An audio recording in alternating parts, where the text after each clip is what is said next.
vocês, nesses dias, ministrar a Escritura Sagrada ao lado de homens como o pastor Jaime, pastor Conrad Bewe e Dr. João Paulo, que acabou de me apresentar. A Escritura Sagrada tem um versículo bíblico que diz assim: em todo tempo ama o amigo e na angústia se faz o irmão. João Paulo é justamente isso. Em todo o tempo, amando em um momento de extrema angústia da minha própria vida, nós nos tornamos irmãos muito chegados, muito próximos. E louvo a Deus pela vida desse querido e dos demais que irão ministrar para nós, porque eu conheço a vida deles e sei o quanto eles amam o Senhor, o quanto eles amam a palavra do Senhor. Eu não estou muito acostumado a ministrar para um auditório que eu não consigo enxergar as pessoas. Então, eu tenho que dizer para vocês que eu tenho uma grande dificuldade aqui nesse sentido. Mas acho que o que importa é nós expormos a Escritura Sagrada e sermos edificados nessa noite, correto? Vamos abrir as Escrituras, então, no livro de Isaías, capítulo de número 6. Isaías 6. Esse é aquele momento que eu não posso saber quem está dormindo no auditório. A minha esposa ia amar um auditório desse, que eu podia dormir a mensagem toda e eu não pegaria no pé dela quando chegasse em casa. É incrível. Isaías capítulo de número 6. Nós vamos ler todo o texto e eu vou ler para vocês da versão Nova Almeida. Às vezes, quando nós estamos fazendo leitura responsiva, eu fico até constrangido de ler porque tem algumas pequenas variações. Então, para você saber, estou lendo essa versão Nova Almeida. Isaías 6 diz assim: no ano da morte do rei Uzias, eu vi o Senhor assentado sobre um alto e sublime trono, e as abas de suas vestes enchiam o templo. Serafins estavam por cima dele, cada um tinha 6 asas. Com 2 cobria o rosto, e com 2 cobria os pés, e com 2 voava. E clamavam uns para os outros, dizendo: Santo, Santo, Santo é o Senhor dos exércitos. Toda a terra está cheia da sua glória.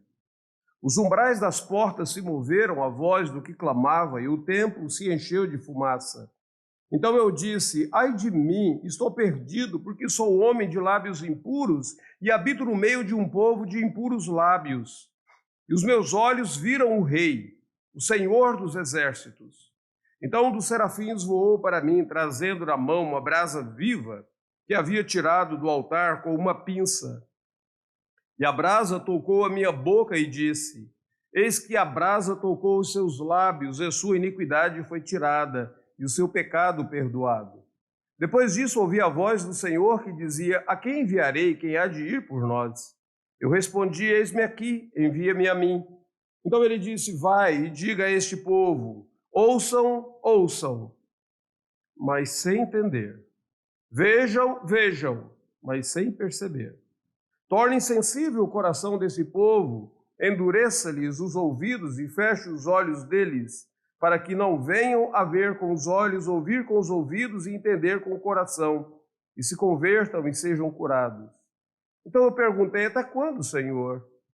E ele respondeu: até que as cidades sejam em ruínas e fiquem sem habitantes, as casas fiquem sem moradores, e a terra esteja em ruína devastada, e o Senhor afaste dela o povo, e no meio da terra sejam muitos os lugares abandonados, mas se ainda ficar a 10ª parte dela, tornará a ser destruída, como terebinto e como carvalho, dos quais, depois de derrubados, ainda fica o toco, assim a santa semente será o seu toco. Se você puder, mantenha a sua Bíblia aberta, nós voltaremos a alguns versículos desse texto sagrado. Vamos orar nesse momento?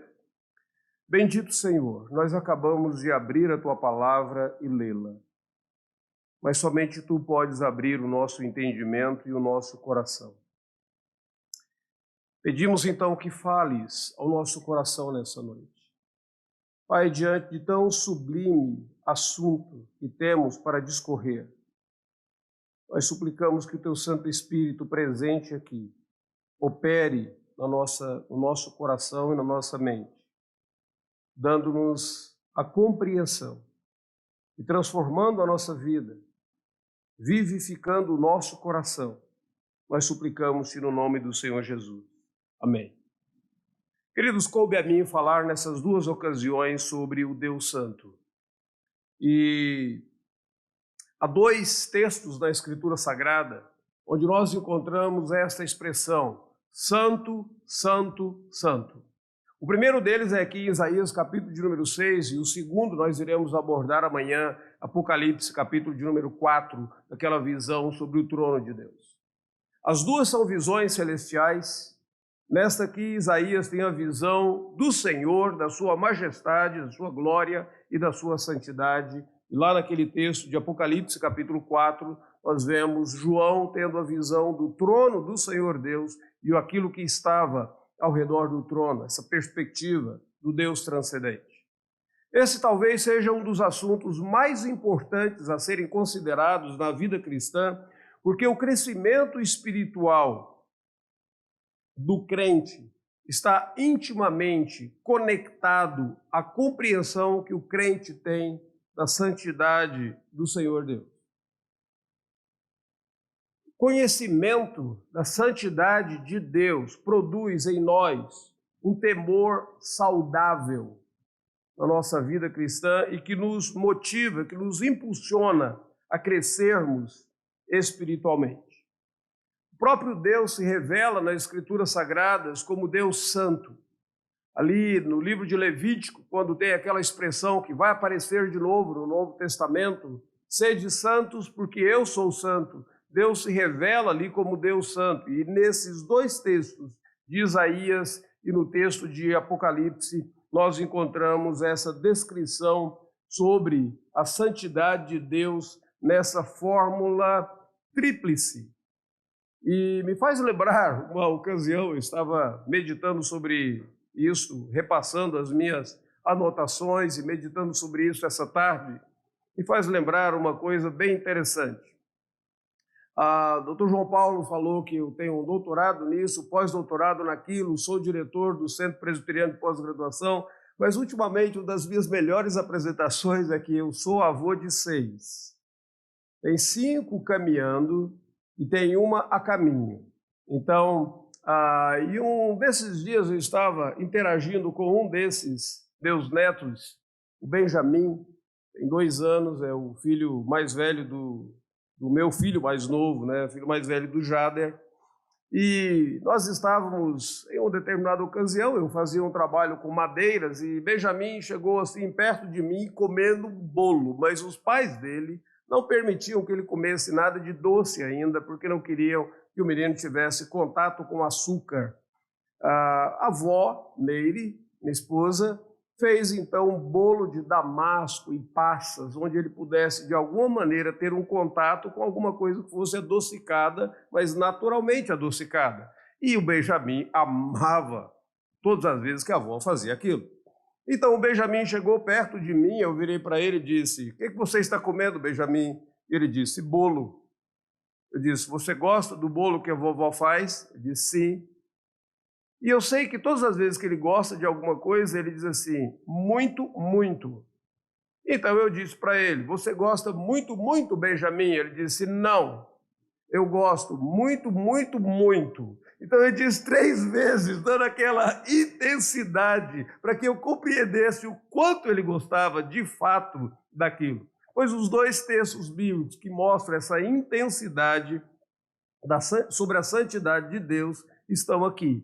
Isaías capítulo de número 6, Apocalipse capítulo de número 4. Ambos falando que o Senhor Deus não é apenas santo ou santo, santo, mas que o Senhor Deus é santo, santo, santo.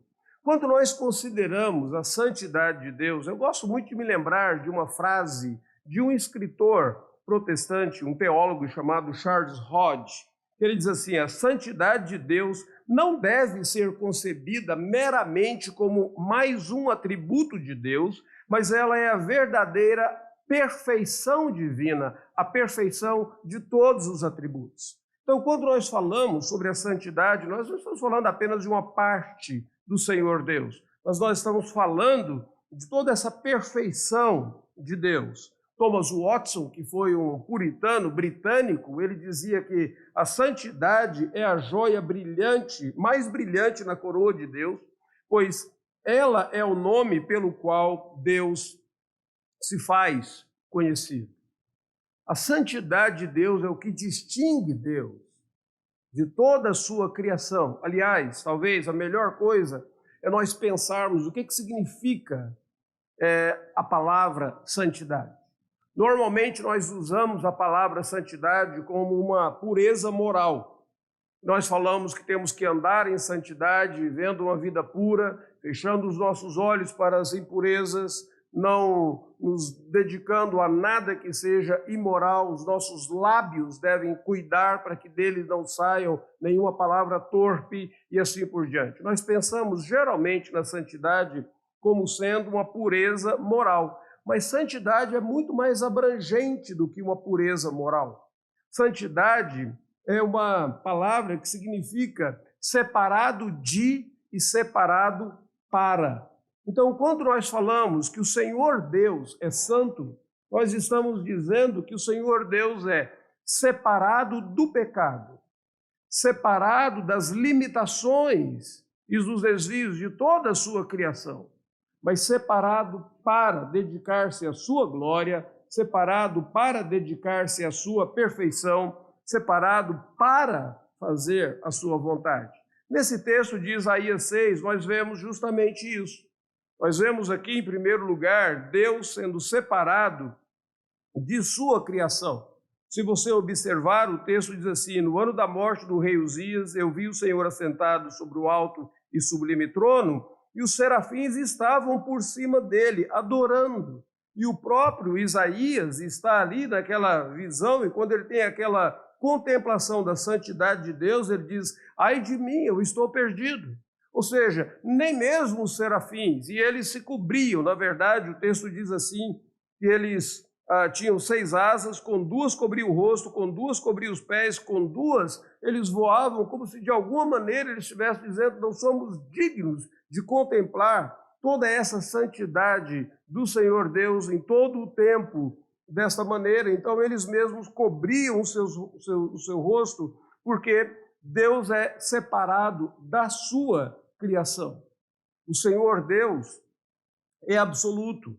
Ele possui qualidades elevadas, qualidades de perfeições, coisas que eu e você nem conseguimos compreender. Nós não conseguimos compreender essa magnitude do Senhor Deus, essa beleza da santidade do Senhor Deus. Esse Deus que é tripessoal, e nós não conseguimos entender porque ele é 3 vezes santo. O Pai é santo, o Filho é santo, o Espírito é santo, e nós não conseguimos compreender toda esta maravilha da Trindade excelsa. Nós não conseguimos compreender como que o Senhor Deus é transcendente, ele está no alto e sublime trono. A visão de Isaías é justamente isso. Olha, o Senhor, em outras palavras, é um termo que foi muito utilizado por teólogos no passado e às vezes mal utilizado, mas há uma maneira correta de utilizar esse termo. Deus é totalmente outro. Em certo sentido, ele é totalmente outro.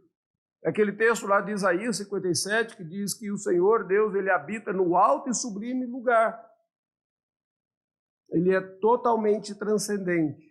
Por sua graça e por sua misericórdia, ele também habita com o contrito e o abatido de espírito. Mas quando nós falamos sobre a santidade de Deus ressalta esse fato de que o Senhor Deus é separado então ele é separado da sua criação. Ele é separado do pecado, ele é separado do pecador. Se você observar no texto esta atitude de Isaías. Quando Isaías contempla o Senhor Deus, ele diz: ai de mim, porque eu sou um homem que habito no meio de um povo impuro, e eu tenho, meus lábios são lábios impuros. Então, E é muito interessante porque no capítulo de número 5 e até o capítulo de número 5, Isaías, o profeta, estava sempre dizendo: ai desse povo, ai dessa nação, ai daqueles que fazem isso. Mas agora, quando ele tem essa contemplação do Senhor Deus, ele olha para ele mesmo e ele diz assim: eu estou perdido, eu estou perdido. Ele contempla a santidade de Deus e ele vê a sua própria pecaminosidade. É mais ou menos aquilo que Lutero dizia, que quanto mais próximo nós nos chegamos da luz, tanto mais nós vemos as nossas sujeiras. Então, um homem mais próximo de Deus, uma mulher mais próxima, mais em comunhão com Deus, ele e ela se veem como pecadores. Eles são pessoas mais quebrantadas, porque eles têm essa noção da grande santidade do Senhor Deus e veem como que o Senhor Deus de fato é separado de.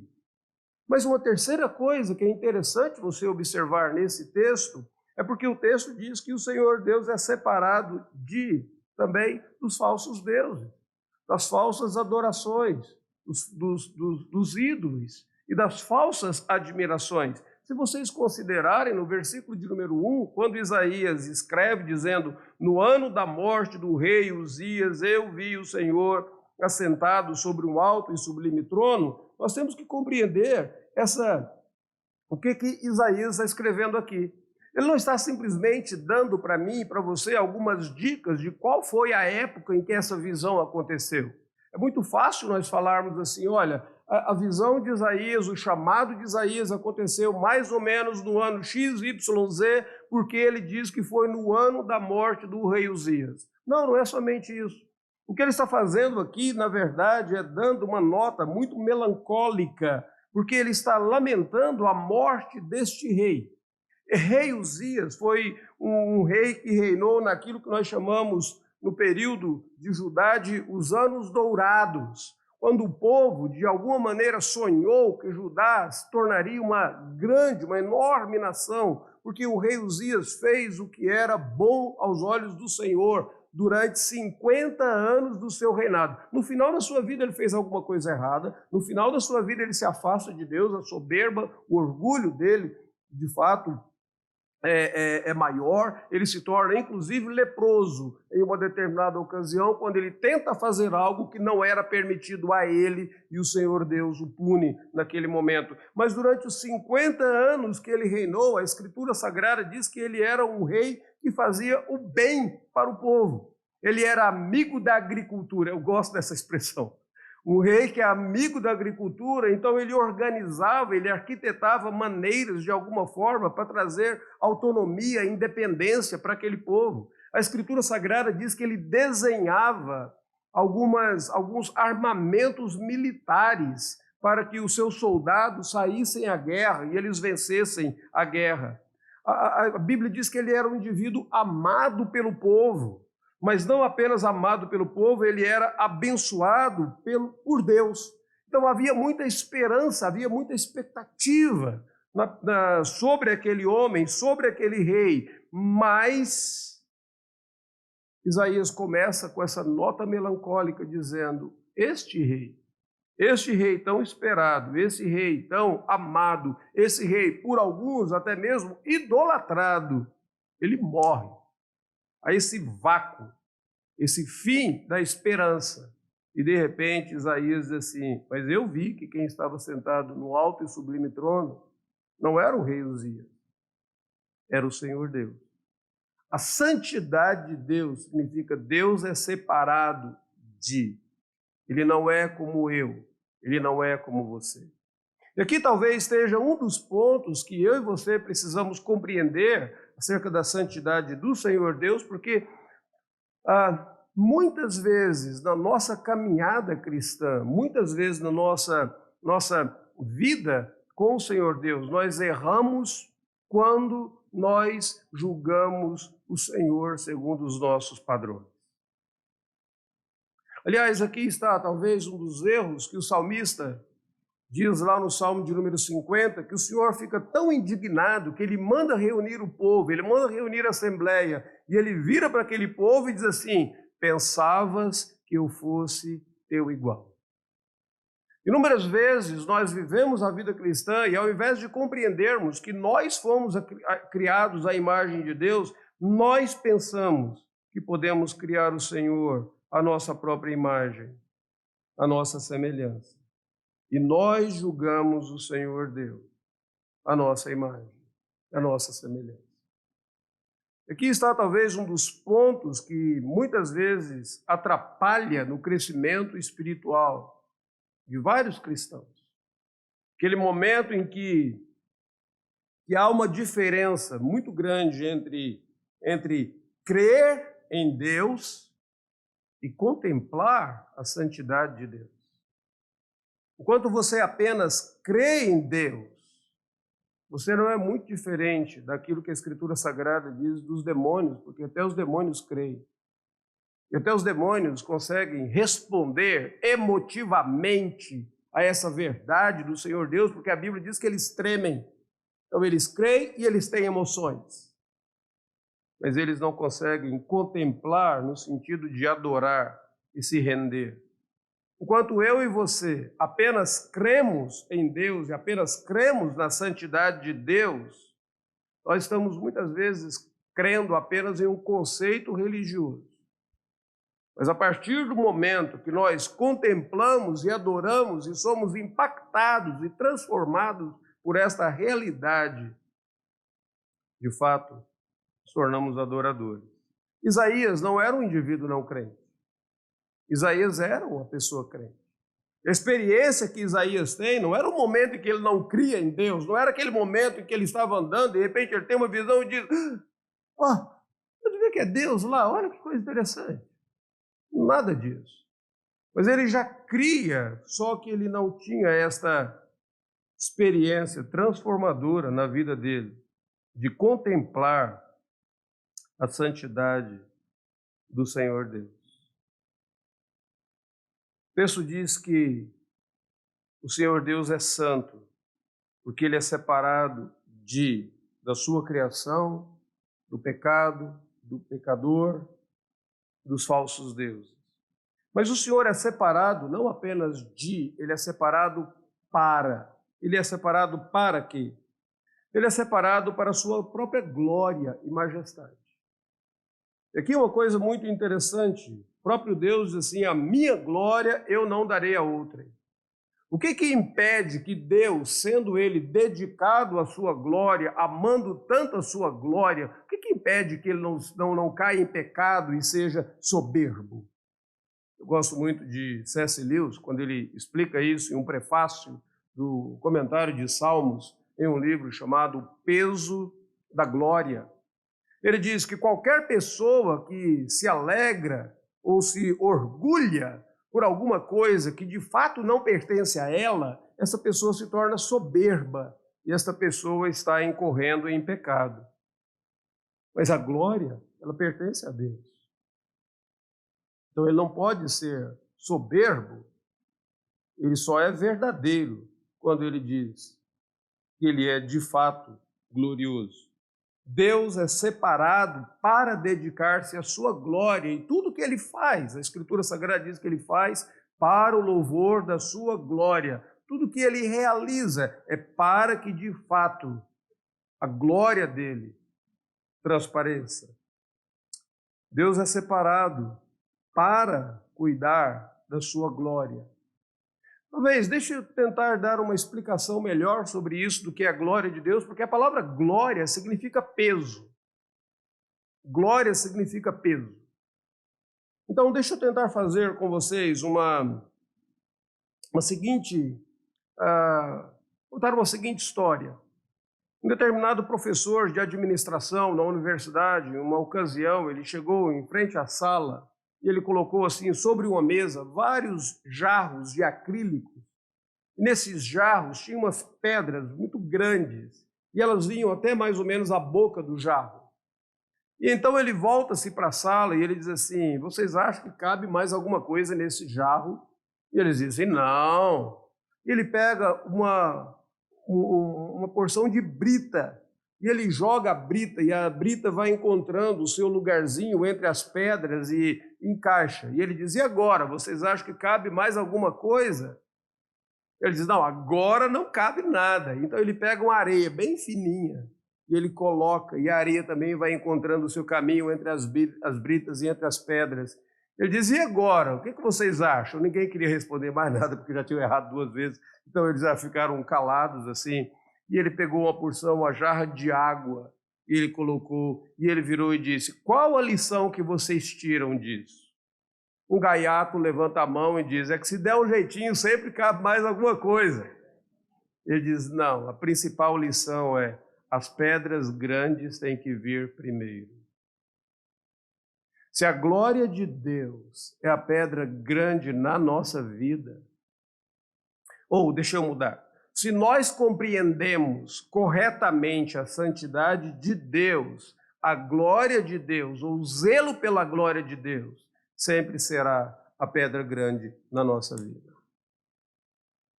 Mas se nós não compreendemos a santidade do Senhor Deus, nós ainda ficaremos ocupados com algumas coisas pequenas deste mundo e correndo atrás das coisas pequenas deste mundo.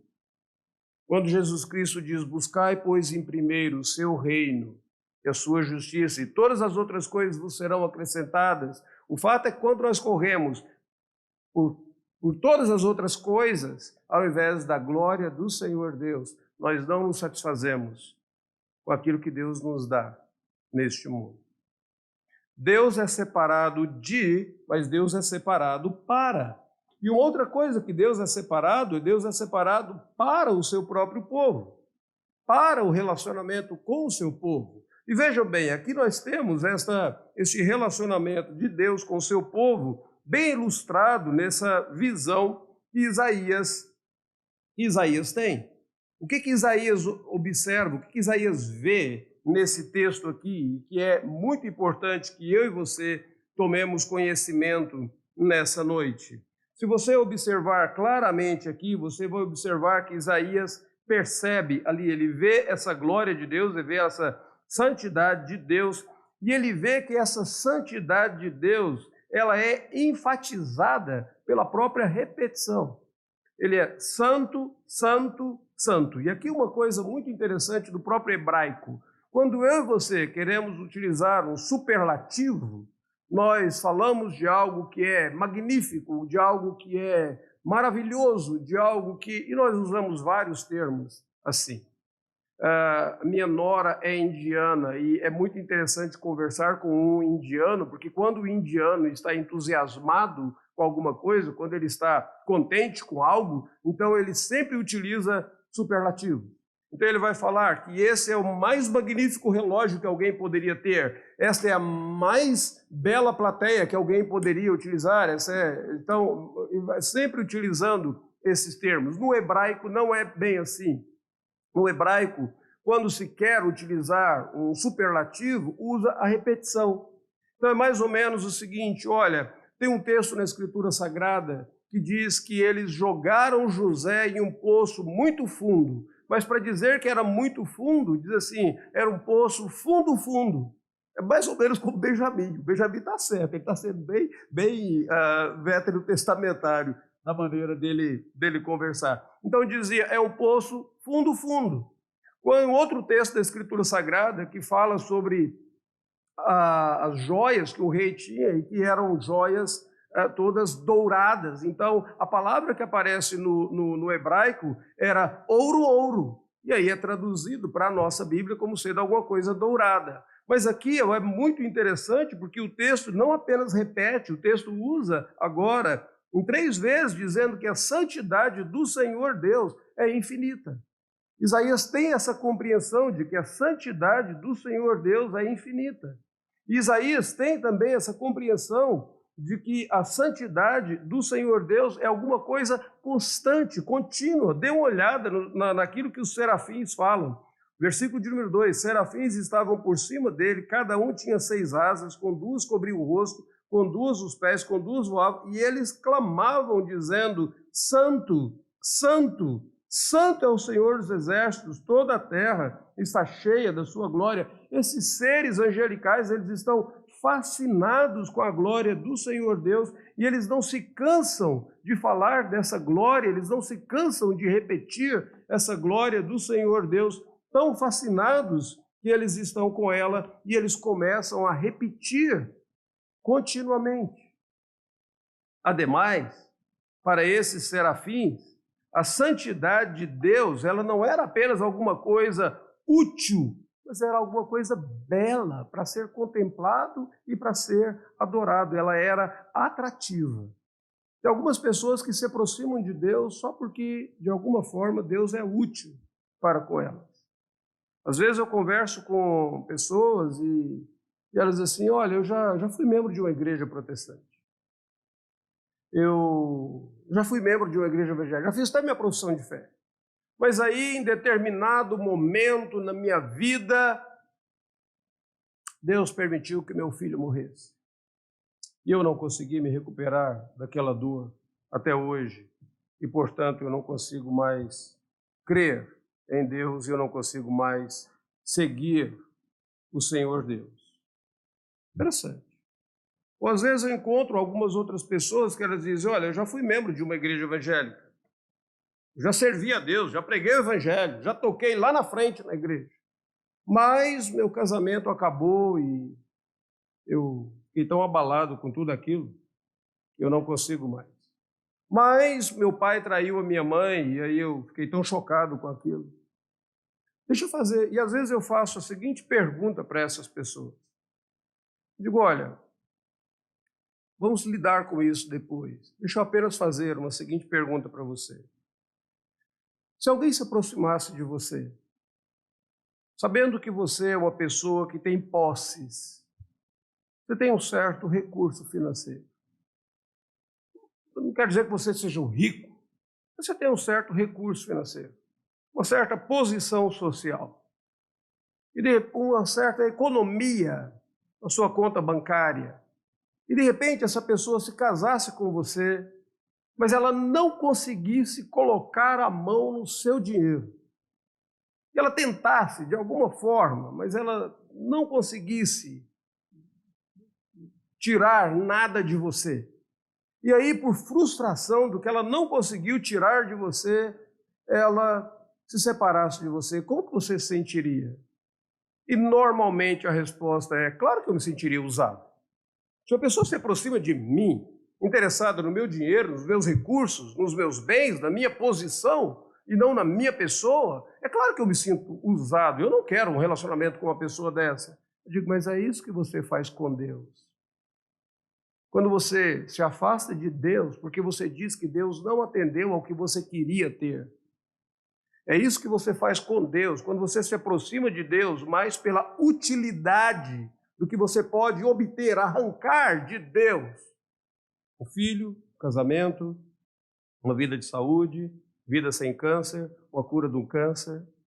Ao invés de você se aproximar de Deus por quem Deus é. Quando eu olho para esse texto, eu vejo como que esses serafins, eles estão adorando o Senhor Deus, não apenas por aquilo que Deus está dando para eles, mas eles estão fascinados com a beleza de Deus, e eles estão dizendo, santo, santo, santo é o Senhor. Todos os dias, 24 horas por dia, eles estão fascinados com a santidade de Deus, eles são atraídos por esta santidade do Senhor Deus. Mas para o homem pecador, essa visão da santidade de Deus é necessária para que ele seja quebrantado e a vida dele seja reorganizada. Enquanto os serafins eram atraídos pela beleza, pela glória, pela santidade de Deus, Isaías contempla aquela santidade e ele tem medo.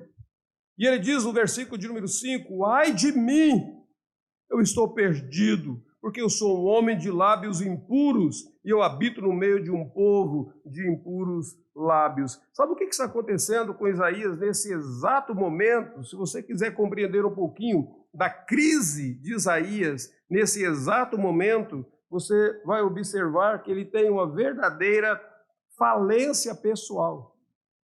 Isaías era um profeta, e um profeta ele deveria falar a palavra de Deus, ele deveria falar de Deus para as pessoas. Como que um profeta pode ter lábios impuros? É a mesma coisa de você falar que o indivíduo será um mecânico e de repente ele perde os 2 braços. Como que ele pode atuar? Isaías havia sido reconhecido já, até o capítulo de número 5, como um profeta do Senhor, mas agora ele percebe que ele, como profeta de Deus, seus lábios são impuros, ele não está apto, é uma verdadeira falência pessoal. Ele é um homem, e aqui eu não acredito que a impureza seja meramente uma impureza cerimonial. O que Isaías está dizendo aqui é o seguinte: eu sou um pecador. E diante da santidade do Senhor Deus, alguma coisa precisa ser reorganizada na minha vida, restaurada, transformada na minha vida. E a partir desse momento, capítulo de número 6, é que a vida, que o ministério de Isaías tem uma mudança. E é totalmente outro. E ele passa a ser utilizado como um dos profetas mais importantes na Escritura Sagrada, e os escritos dele são chamados, aliás, o livro de Isaías é conhecido como o Evangelho do Antigo Testamento, porque a partir desse momento algo muda na vida dele. Meus irmãos, se nós não compreendermos, se nós não contemplarmos a santidade de Deus, não tivermos uma compreensão clara da santidade de Deus, nós não temos muitas garantias de que seremos corretamente usados pelo Senhor Deus como instrumentos nas mãos desse Redentor. Mas é perigoso, muitas vezes, vivermos uma mera religiosidade, ao invés de fato, termos a nossa vida transformada, que nós não entendemos essa glória da santidade de Deus. Mas uma terceira coisa que Isaías compreende a partir daquela contemplação. Primeiro, ele compreende, esse é o Deus Santo. Segundo, ele compreende a sua própria falência pessoal. Terceira coisa, ele compreende que esse Deus Santo, que essa santidade de Deus, que é completa, ela se revela também na graça do perdão. O texto aqui diz, um dos serafins, ele diz, ai de mim, e um dos serafins voou para mim, trazendo na mão uma brasa viva que havia tirado do altar com uma pinça.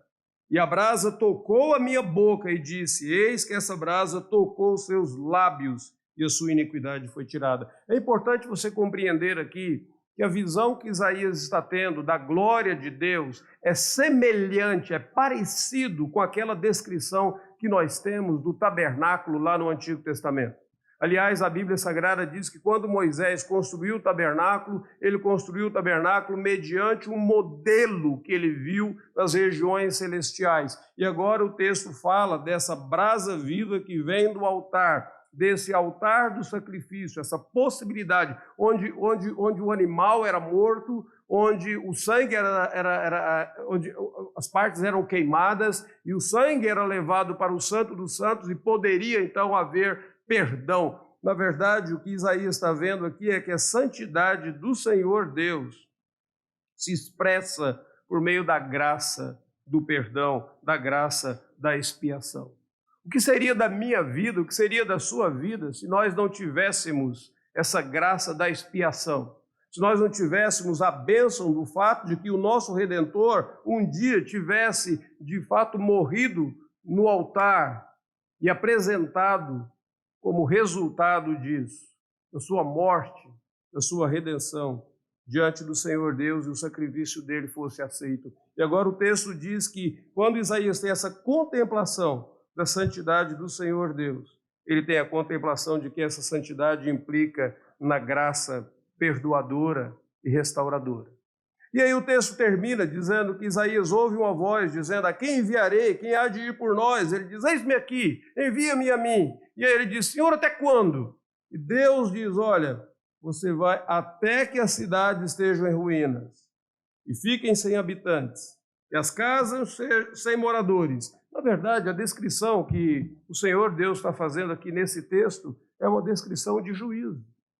Em outras palavras, o Senhor Deus está dizendo para Isaías aqui, Isaías, a sua missão é uma missão de vida, você vai pregar essa mensagem quer as pessoas creem, quer as pessoas não creiam, até o fim dos tempos.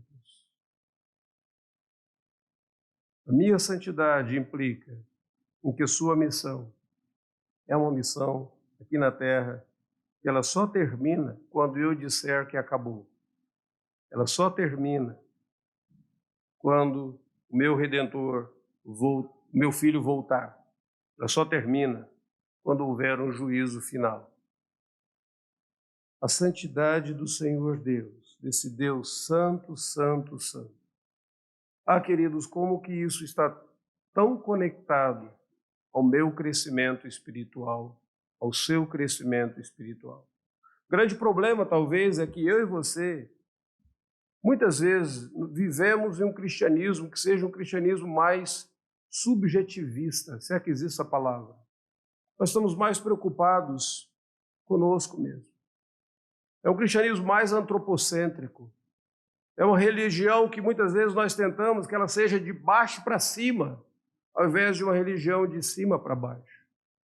Nós estamos preocupados com as nossas necessidades, com os nossos sonhos, com o nosso conforto, com a nossa saúde e assim por diante. Talvez a melhor maneira de você compreender o tipo de religião que às vezes eu e você estamos vivendo é você reparar numa reunião de orações. E preste atenção que os nossos pedidos de orações inúmeras vezes se parecem com lista de supermercado. Ore pelo irmão fulano de tal, ore pela saúde disso, ore pelo dedo do pé, ore pela unha cravada, ore por aquele outro assim, ore por aquela outra, ore por emprego, ore por isso. Nós estamos preocupados, tão preocupados conosco, que nós não conseguimos, muitas vezes, contemplar a glória da santidade do Senhor Deus. Eu vou terminar com uma ilustração. Tim Keller, enquanto vivo, contava uma seguinte ilustração. Diz que em um determinado local havia um rei, e esse rei era muito amado por alguns dos seus súditos. Um determinado indivíduo, agricultor, plantava uma hortaliça e ele trouxe para aquele rei, ele colheu uma cenoura muito bonita, era uma das cenouras mais bonitas que ele já havia colhido, grande, parecia saborosa, vistosa. E ele retirou daquela cenoura, ele limpou e ele entrou na fila dos súditos e ele chegou para o rei e disse: Majestade, como o senhor sabe, eu cuido de hortaliças. E eu colhi essa cenoura, eu nunca colhi uma cenoura tão bela como essa. E eu achei que a melhor coisa é que eu deveria dar essa cenoura para o senhor. Então eu estou aqui entregando e eu espero que o senhor goste muito do fruto do meu trabalho. E o rei disse: muito obrigado, meu súdito. Que coisa boa, eu me sinto honrado de você dar o melhor do fruto do seu trabalho a mim na manhã desse dia. E a propósito, sabe aquela chácara que tem assim ao lado da sua horta? Tem uma chácara ali de vários alqueires, é uma terra boa também. Ele disse: sim, eu sei. Ele disse: pois é, pertencia a mim, porque a partir de hoje é sua. Pode cultivar nela, pode trabalhar. E ali entre os homens havia um indivíduo que pensou assim: se com uma cenoura o cara ganhou uma fazenda, amanhã eu vou fazer alguma coisa. E ele criava cavalos. E no outro dia ele chegou lá com um cavalo, um alazão, e ele chega para o rei no momento, ele diz: Majestade, como o senhor bem sabe, eu crio cavalos. E eu escolhi dentre os meus cavalos o mais bonito, mais viçoso, esse branco, lindo, e eu trouxe para o senhor. E ele diz: muito obrigado, agradeço muito. O súdito coloca o cavalo junto aos meus outros animais. E o senhor está dispensado. Ele diz: senhor? O senhor está dispensado, o senhor pode ir. Ele diz: eu não entendi, majestade. Ontem veio um aqui com uma cenoura e o senhor deu uma fazenda para ele. Eu acabei de dar um cavalo e o senhor diz que eu posso ir. Ele diz: aquele meu súdito de ontem, ele me deu uma cenoura. Você se deu um cavalo. Em outras palavras, ele está dizendo, muitas vezes eu e você estamos adorando, nós estamos trazendo como admiração, mas olhando simplesmente para nós mesmos, para o que nós queremos. Aquilo que Tiago diz, essa guerra de que nós queremos, pedimos para esbanjar os nossos prazeres. Mas nós estamos fazendo isso para Deus, porque nós não entendemos a santidade daquele a quem nós servimos, daquele que nos ama, daquele que nos perdoa e daquele que nos reveste com uma missão que é para toda a vida. Que o Senhor Deus tenha misericórdia de nós e que o Senhor Deus nos desafie nessa noite a olharmos, a contemplarmos e adorarmos mais esse Deus que é santo, santo, santo. E que os serafins estavam tão fascinados com aquilo, eles não paravam e eles não param até hoje. Vamos orar? Bendito Deus, abra os nossos olhos para compreendermos o ensinamento da Tua palavra, para entendermos quão glorioso Tu és. E sendo assim tão glorioso, nos amaste, não negaste o Teu único Filho. E porque o Senhor já nos deu quem o Senhor tinha de melhor, o Senhor também não nega nenhum bem àqueles que creem e temem o Senhor. Em nome de Jesus nós pedimos. Amém, Senhor.